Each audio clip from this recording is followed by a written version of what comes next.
सोलापूर शहर जिल्हा राष्ट्रवादी काँग्रेस पक्षाच्या वतीने निष्ठावंत पदाधिकारी कार्यकर्त्यांचा गुरुवारी सुशील रसिक सभागृह येथे प्रदेशाध्यक्ष जयंत पाटील यांच्या प्रमुख उपस्थितीत संवाद मेळावा आयोजित करण्यात आला होता। निष्ठावंत पदाधिकारी कार्यकर्त्यांच्या संवाद मेळाव्यानंतर माध्यम प्रतिनिधींशी बोलताना प्रदेशाध्यक्ष जयंत पाटील यांनी पक्षात दंगल नाही मंगलच आहे आणि पक्षातील दंगलीशी आपला संबंध नाही असे म्हणत राष्ट्रवादी काँग्रेस पक्षामध्ये आलबेल असल्याचा दावा जयंत पाटलांनी केला होता। आम्हाला सगळं माहिती आहे, फक्त तुमच्या प्रभावित आहे वरून दंगल आहे, आतून दंगल आहे, दंगल थांबली का? आतल्या दंगलीचा तुमचा काही संबंध नाही। जनता वरून समोर काय दिसतं याला महत्त्व देते। आम्ही ज्यांना पुढाकार घ्यायला सांगू त्यांना जनतेने पाठिंबा दिला, तर मग तुम्ही जे दंगल म्हणताय आतून ती सगळे दंगलीत सहभागी असणारे त्या माणसाला पाठिंबा देतील एवढं काम आम्ही करू। तुम्ही काय काळजी करू नका। चला पाठवलं की जयंत पाटील यांची प्रेस कॉन्फरन्स संपताच सुशील रसिक सभागृहाबाहेर राष्ट्रवादी काँग्रेसचे जिल्हाध्यक्ष काका साठे आणि राष्ट्रवादी काँग्रेस जिल्ह्याचे प्रसिद्धी प्रमुख महेश माने यांच्या पदाधिकारी निवडीवरून चांगलीच दंगल पाहावयास मिळाली।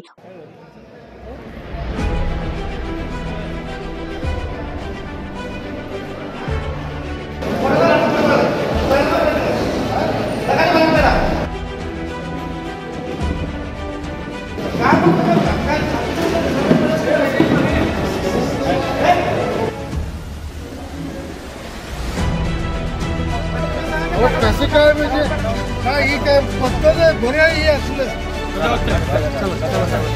पोरगा असलं तरी का पेटवायचं आहे? आम्ही बाकीचं काय आम्ही काय केलं? आम्ही काय केलं? काय अपेक्षा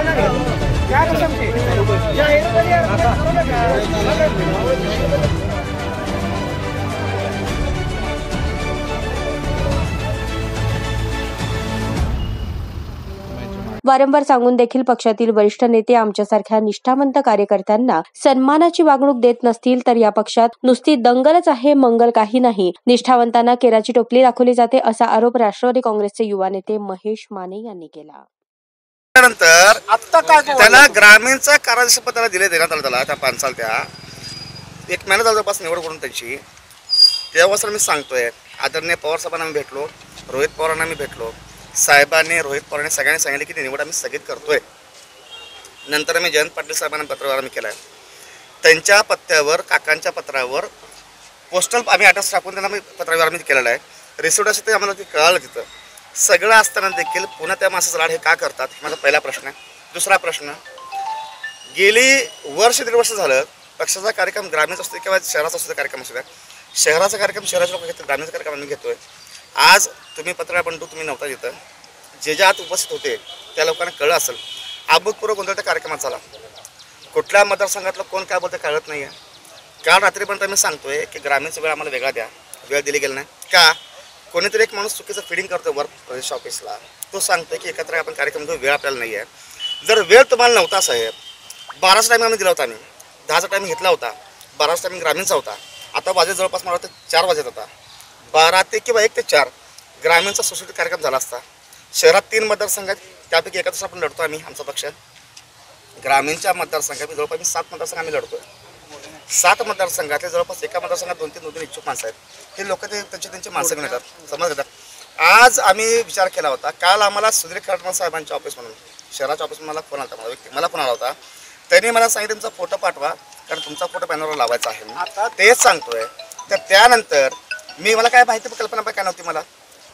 सकाळी बघतो मी कार्यक्रमाच्या ठिकाणी त्या बॅनरवर माझा फोटो गायब आहे। मग 6 महिन्याखाली माणसाची निष्ठावडी काय चांगली झाली का?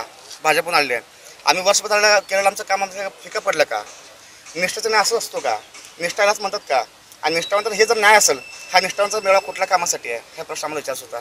पण प्रश्नाचा आम्ही प्रयत्न केला, कानात बोलण्याचा प्रयत्न केला, पण त्यात दिलं नाही। नंतर काकांना त्यांच्यावर फोन केला, माझ्याकडे कॉलेज काका म्हणे की मी बोलतो थांबा, बट काही हरकत नाही। स्टेजवर बसले होते, सगळं मान्य होतं। तुमच्या प्रेस कॉन्फरन्सच्या वेळेत तुम्ही जर त्यांना मांडीला बसू शकता तुम्ही, तर अशा वेळेस आम्ही आमच्या सगळ्या निष्ठावताना आम्ही काय करायचं? आणि ह्याच कारणामुळं आमचा रागाचा आमचा उद्रेक झाला आणि ह्या बॅनरचा फोटो आमचा, हा जो बॅनर छापलेला ह्या बॅनरचा फोटो मला फक्त माझं एकच ओपन चॅलेंज आहे, जो फोटो ग्रामीणचा 2 नंबर पदाधिकारी बॅनरवर लावला गेलेला आहे त्या व्यक्तीचा फोटो ह्या बॅनरवरच्या फोटोच्या अगोदर भाजपमध्ये असताना आणि राष्ट्रवादीमध्ये असताना कधी दिसला असेल ना तर साहेब मी 1 लाख रुपये चॅलेंज करायला मिळतात. काका काय म्हणाले बोलून झालं? काका म्हणतात की मी बोलतो. काकांचा एक स्वभाव आहे. आज काकाबरोबर रागवले असतील, काका चिल्ला असेल माझ्या बरोबर ऐकत नाही. काकांचा आता 50 राजकारण केलेलं आहे, त्यांचा स्वभाव आहे त्यांचा. ते कोणाला तक्रार कोणाला करत नाहीत, चाळीसवडी कोणाला करत नाहीत. पण एक आहे, काकाने मी वारंवार बोललो की तुमच्या वेळेसचं गतिनिश्चित राजकारण, मूल्यवधित राजकारण, आजचं राजकारण वेगळं आहे. कारण आज असेच जर नालायक लोक जे काही बाहेर नेतात पक्षामध्ये आणि ते जर काकांना काढण्याचा जर प्रयत्न करत असतील तयारी मी करून आली.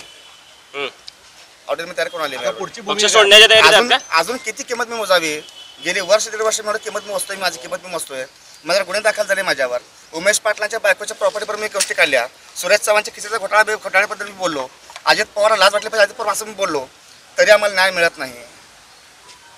आम्ही अजून काय संघर्ष केला पाहिजे? मग मी जयंत पाटलांना म्हणालो वरुण मंगल आणि आतून दंगल, खरंच दंगल होती मध्ये, हे तुम्ही तर बघू शकता. तुम्ही नाही ते तुम्हाला काय वाटतं? तुम्ही उपस्थित होतो ग्रामीणच्या ह्याच्यावर. मी तुम्हाला सांगतो, मला एक प्रामाणिक भूमिका मी मांडावीशी वाटते मला मीडियासमोर. आजही निष्ठा आहे. माझ्या हातामध्ये ही अंगठी आहे, ह्या अंगठीवर आजही शरदचंद्र पवार साहेबांची सही आहे. वरुण मंगल आतून दंगल आहे का? आजही मनामध्ये शरदचंद्र पवार साहेब कायम आहेत. आमचं मत एवढंच आहे, मला पद देण्याची खंत मला नाही आहे. उपरसुंबे लोकांना पद देऊ नये. आतूनची दंगल आहे, आतली जी दंगल आहे ती दंगल संपू शकते. फक्त गटबाजी न करता संघटना चालवली पाहिजे. कोण गटबाजी करतात? साधा तालुका अध्यक्षाचा निवडीचा अधिकार म्हणजे काकासाहेब साठेल नसेल, तालुका अध्यक्ष काढण्याचा अधिकार जर काका साठेल नसेल, जिल्ह्याची निवड करण्याचा अधिकार काका साठेल नसेल, जिल्हाध्यक्ष मग खुर्चीला हार घालून ठेवलाय का? हा प्रश्न.